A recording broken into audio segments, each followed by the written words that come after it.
افغانستان او منځني ختیځ کې د امریکا هوایي عملیاتو کې د استخباراتو ژوره نیمګړتیا. سلام ستړي مشئ، وخت مو په خیر. په AFG پلس چینل کې درته ښه راغلاست وایم. AFG پلس چینل تل ستاسو په ټوپړ کې، نو همدا اوس د سره چینل سبسکرایب کړئ. د نیویارک ټایمز ورځپاڼې په افغانستان، عراق او سوریه کې د امریکا د هوایي بریدونو په هکله تازه داسې اسناد ترلاسه کړي چې په ژوره توګه د نیمګړو استخباراتو معلومات ښکارندویونه پکې شوي.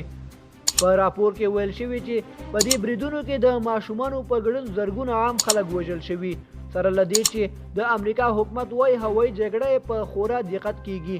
حکوم محرم اسناد د ملکي مرګ ژوبلې د شاوخوا 14 راپورونو په حق راټول شوي او ارزیابي شوي د حکومت دغه ادعا کمزوري کوي. په راپور کې ویل شوي چې د شفافیت او محاسبې ژمنې هم په منظمه توګه نه دي پرځای شوي. د نیویارک ټایمز په څېړنو کې معلومه شوې ده چې ملکیانو د وژل کېدو شمېر یې په جدي توګه کمی ښودل شوي. په دې راپور کې د 3 هوایي بریدونو یادونه شوې. دوستانو، زموږ د نن ورځې خبر تر همدې ځایه و. د نورو تازه خبرونو لپاره زموږ یوټیوب چینل در سره سبسکرایب کړئ. والسلام.